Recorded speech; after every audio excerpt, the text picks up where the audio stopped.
início aqui da nossa conversa, que é essa questão do mau humor do brasileiro em relação aos votos, né? Por que que o eleitor brasileiro tem reclamado mais? E hoje a gente vê que a questão das bets é um problema que atravessa famílias brasileiras, que inclusive o governo criou órgão para lidar com isso, enfim. E é uma questão que ainda não está regulamentada, né? De que forma você vê hoje essa questão do mercado de apostas comprometendo as famílias e comprometendo esse mau humor e, enfim, no final de tudo, né, ali no limite, o voto do brasileiro?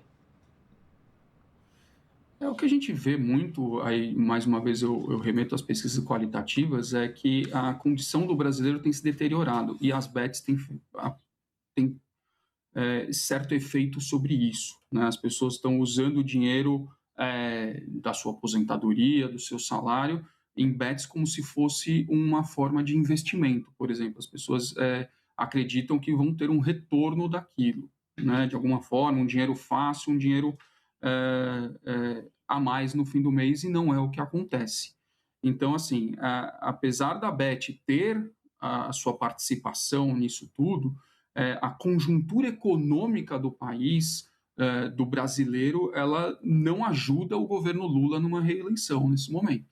Né? O brasileiro está procurando muito uma alternativa econômica, uma alternativa financeira. Ele precisa de dinheiro. Entra nesse componente a Bet, ele tentar trazer a Bet aí para si, como uma forma de rendimento, mas essa é a grande preocupação do brasileiro nesse momento. É uma eleição de economia, tá? De economia baseada na economia. Claro, temos aí o brasileiro está cansado da corrupção, está cansado da falta de segurança pública, mas, sobretudo, o brasileiro quer que a economia melhore, tá? Nesse momento. Ele precisa ter uma previsibilidade no fim do mês que ele vai conseguir comprar no mercado, que ele vai conseguir pagar suas contas. Então, o brasileiro está muito preocupado com isso.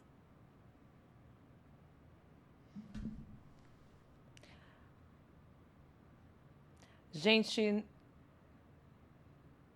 nós voltamos agora, né, do intervalo, voltamos aqui para quem acompanha a gente no YouTube e também na TV. Lucas, retomando aqui, porque daqui a pouco a gente caminha para o final, queria te perguntar um outro ponto, né?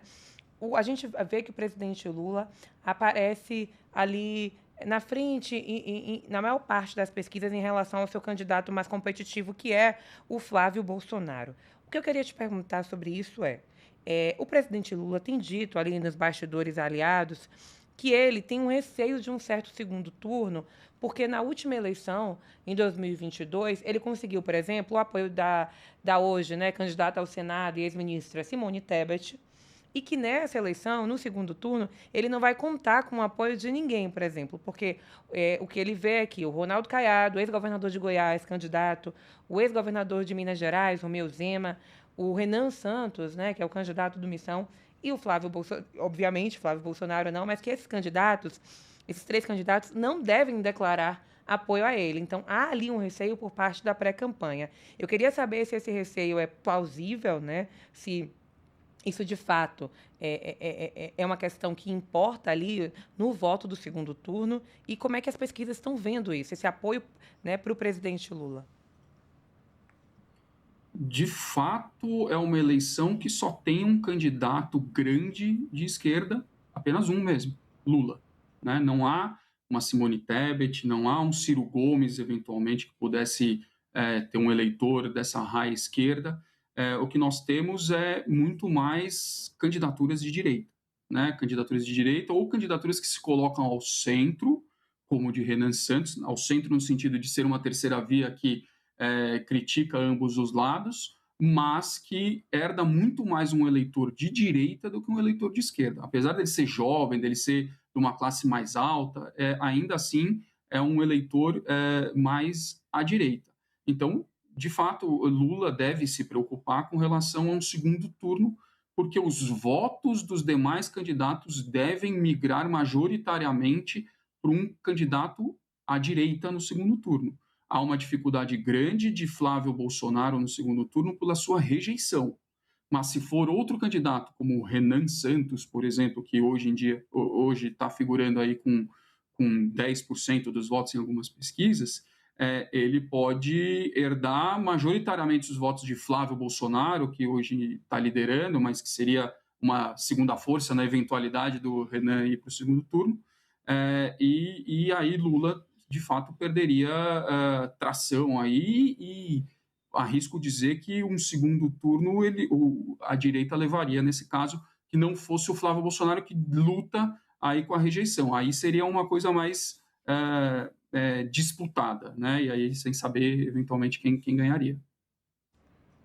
Pois bem, né? É porque a gente vai conversando ali com integrantes da campanha e por mais que o presidente Lula apareça em alguns cenários, há realmente essa preocupação e não há clima de já ganhou, né? O PT diz, né, inclusive ter proibido esse clima de já ganhou, porque esse segundo turno realmente é um ponto aí que preocupa o presidente Lula e os seus aliados. Ele tem conversado e tem dito isso aí para os seus aliados.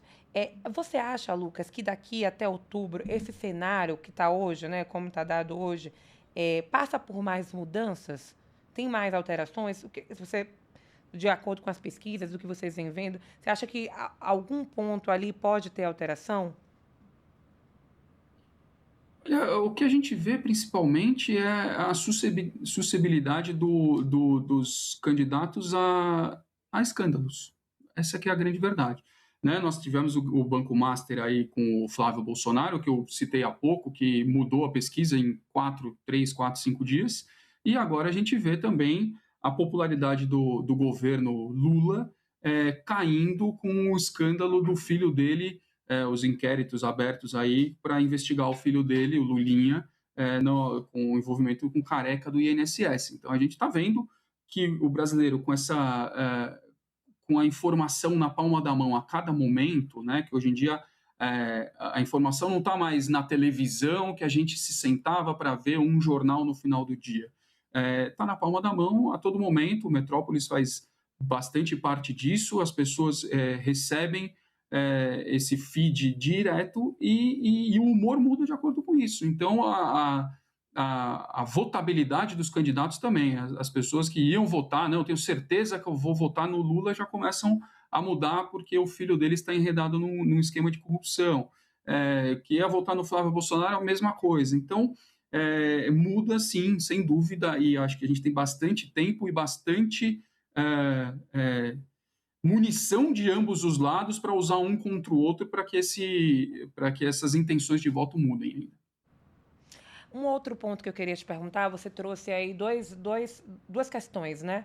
A questão do Master, a questão do INSS.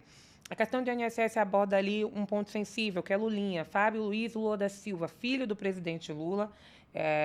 Recentemente foram abertos inquéritos contra ele, enfim, essa relação que ele tem com o careca do INSS, um personagem importante nessa questão. E a gente tem do outro lado a questão do Master. O que eu queria te perguntar, e eu tenho uma dúvida sobre isso, é até que ponto, por exemplo,